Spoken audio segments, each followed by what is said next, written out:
সবাইকে স্বাগত জানাচ্ছি। আমি ফিরোজ তোহা। শুরুতেই সংবাদ শিরোনাম জানিয়ে দেব এই মুহূর্তে হাতে পাওয়া সর্বশেষ গুরুত্বপূর্ণ আপডেট বাংলা সংবাদ। শুরুতেই থাকছে কোন স্ট্যাটাসে দিল্লিতে শেখ হাসিনা জানে না অন্তর্বর্তী সরকার।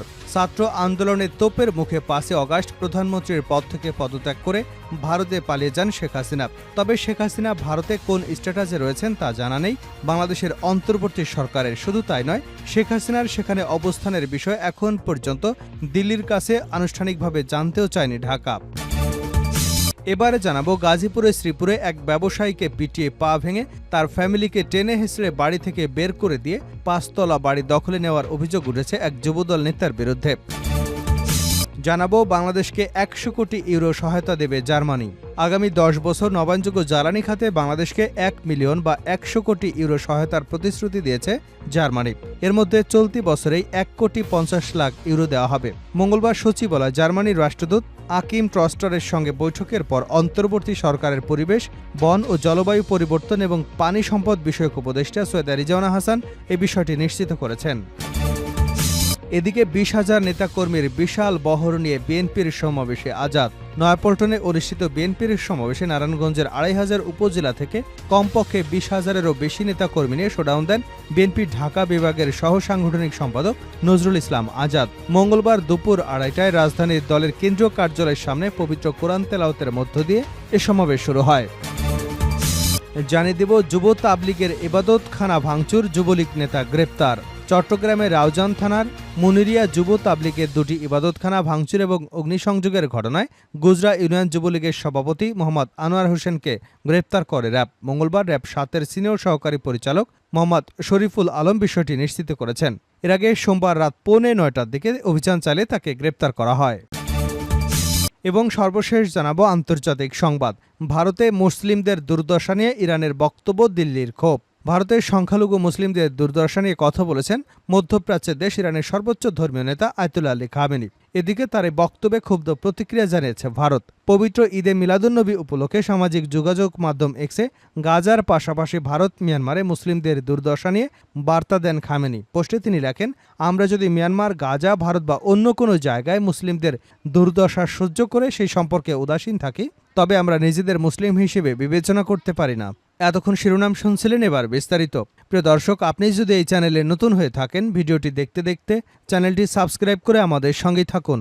আর এই ভিডিও সম্পর্কে আপনি আপনার মূল্যবান মতামতটি কমেন্ট বক্সে জানিয়ে দিন। আর হ্যাঁ প্রিয় দর্শক, জানিয়ে দিন ভিডিওটি কোথা থেকে দেখছেন।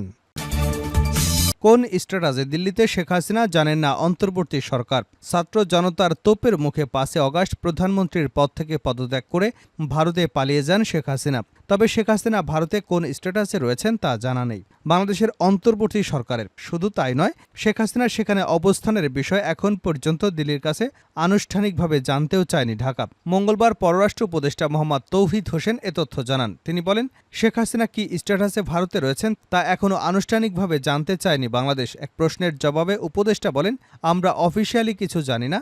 ছাত্র জনতার গণঅভ্যুত্থানের মুখে গত 5 আগস্ট পদত্যাগ করে দেশ ছেড়ে ভারতে পালিয়ে আশ্রয় নেন শেখ হাসিনা। দেশ ছাড়ার পর সাবেক প্রধানমন্ত্রীর পাসপোর্টের মেয়াদ 45 দিন পার হবার কথা। পাসপোর্টের মেয়াদ শেষ হওয়ার পর তিনি কোন প্রক্রিয়ায় সেখানে অবস্থান করবেন জানতে চাইলে তৌহিদ হোসেন বলেন, সবকিছু শুধু আইন দিয়ে চলে না, ভারত সরকার তাকে আশ্রয় দিয়েছে, তিনি সেখানে থাকছেন, আমাদের এটা সেভাবেই দেখতে হবে। শ্রীপুরে ব্যবসায়ীকে পিটিয়ে বাড়ি দখলের অভিযোগ যুবদল নেতার বিরুদ্ধে। গাজীপুরের শ্রীপুরে এক ব্যবসায়ীকে পিটিয়ে পা ভেঙে তার ফ্যামিলিকে টেনে হিঁচড়ে বাড়ি থেকে বের করে দিয়ে 5 তলা বাড়ি দখলে নেওয়ার অভিযোগ উঠেছে এক যুবদল নেতার বিরুদ্ধে।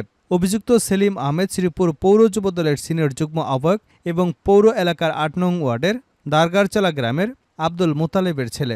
ভুক্তভোগী বাড়ির মালিক মোহাম্মদ কবির তালুকদার উপজেলার কাজীপুর ইউনিয়নের শৈলাট গ্রামের মৃত হাফিজ উদ্দিন তালুকদারের ছেলে। কবির তালুকদার জানান, বিগত 3.5 বছর পূর্বে শ্রীপুর পৌর এলাকার দারগারচালা গ্রামের নুরুল ইসলামের নিকট হতে 9.5 শতাংশ জমি ক্রয় করে 5 তলা ভবনের কাজ শুরু করেন এবং 2 বছর আগে তা শেষ হয়। এর মধ্যে উক্ত বাড়ির উপর 1,05,00,000 টাকা ঋণ গ্রহণ করে ওয়ান ব্যাংক থেকে। গত 5 আগস্ট ছাত্র জনতার আন্দোলনে সরকার পতনের পর ডিবি হারুনের সঙ্গে ব্যবসায়ী কবির তালুকদারের সখ্যতা রয়েছে এমন অপবাদ দিয়ে ওই জমির দাতা নুরুল ইসলামের চাচাতো ভাই মানিক মিয়া অভিযুক্ত যুবদল নেতা সেলিম আহমেদ ওই বাড়িতে 2.25% জমি পাবে এমন দাবি করে 5তলা বাড়িটি জবরদখল করে নেয়। বাড়ির মালিক কবির তালুকদার অভিযোগ করেন, গত 25 আগস্ট যুবদল নেতা সেলিম আহমেদের নেতৃত্বে বাড়িটি জবরদখল করে নেবার সময় দেশীয় অস্ত্রশস্ত্রে সজ্জিত হয়ে অর্ধশতাধিক সন্ত্রাসী বাহিনী নিয়ে আমিও আমার পরিবারকে মারধর করে টেনে হেঁচড়ে এলোপাথাড়ি পিটিয়ে বাড়ি থেকে নামিয়ে দেয়। এ সময় তাদের পিটুনিতে আমার একটি পা ভেঙে যায়।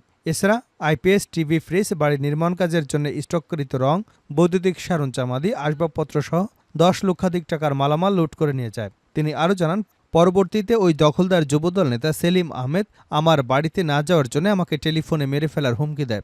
এমন একটি অডিও রেকর্ড সামাজিক যোগাযোগ মাধ্যমে ভাইরাল হয়েছে।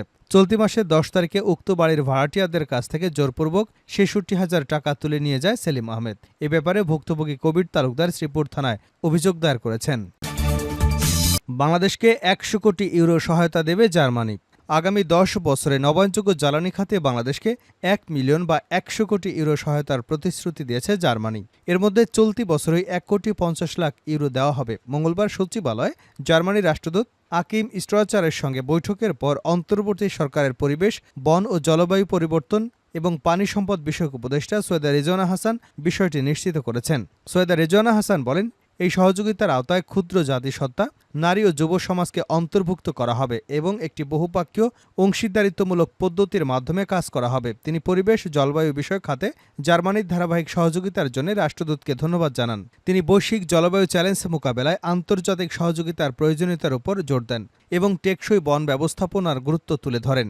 রাষ্ট্রদূত ট্রাস্টার বাংলাদেশকে জলবায়ু পরিবর্তনের বিরুদ্ধে লড়াইয়ে সমর্থন দেওয়ার প্রতিশ্রুতি ব্যক্ত করেন এবং পরিবেশ সংরক্ষণে বাংলাদেশের প্রচেষ্টার প্রশংসা করেন। তিনি নবায়নযোগ্য জ্বালানি খাতে জার্মানির দক্ষতার কথা উল্লেখ করেন এবং বাংলাদেশের সবুজ জ্বালানির উদ্যোগকে সমর্থন করার জন্য প্রযুক্তিগত সহায়তা দেওয়ারও প্রস্তাব দেন।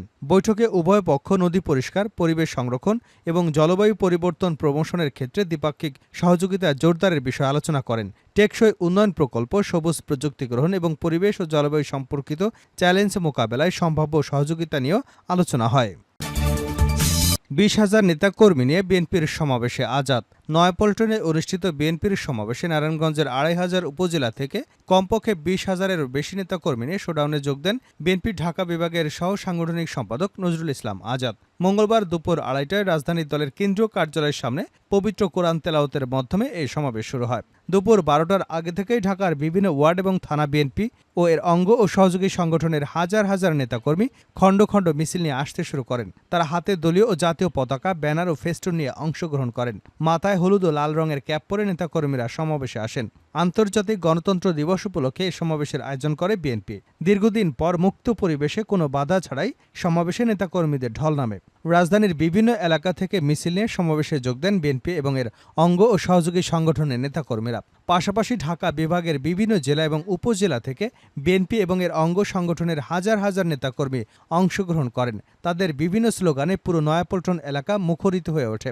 রাজধানীর নয়াপল্টনে বিএনপির কেন্দ্রীয় কার্যালয়ের সামনে অনুষ্ঠিত এই সমাবেশে প্রধান অতিথি হিসেবে বক্তব্য দেন দলের ভারপ্রাপ্ত চেয়ারম্যান তারেক রহমান। বিএনপির মহাসচিব মির্জা ফখরুল ইসলাম আলমগীরের সভাপতিত্বে সভা পরিচালনা করেন বিএনপির প্রচার সম্পাদক সুলতান সালাউদ্দিন টুকুব।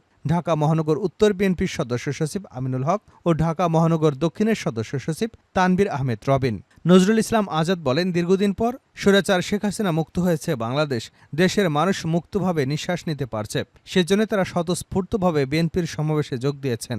ইনশাল্লাহ আগামীতে জনগণের ম্যান্ডেট নিয়ে বিএনপি রাষ্ট্র গঠন করবে এবং আমাদের ভারপ্রাপ্ত চেয়ারম্যান তারেক রহমানের নেতৃত্বে বাংলাদেশ হবে একটি অত্যাধুনিক ও স্বনির্ভর ও বৈষম্যহীন দেশ।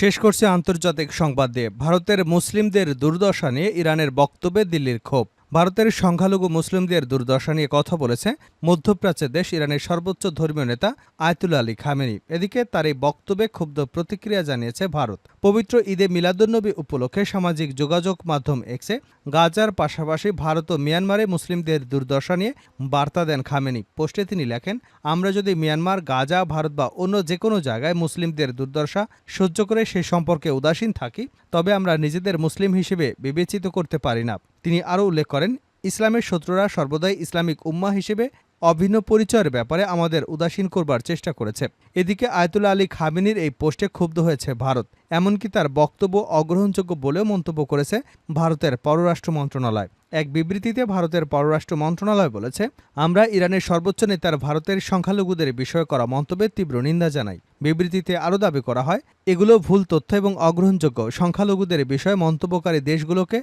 অন্য দেশ সম্পর্কে কোনো পর্যবেক্ষণ দেওয়ার আগে তাদের নিজস্ব রেকর্ড দেখার পরামর্শ দেওয়া হচ্ছে।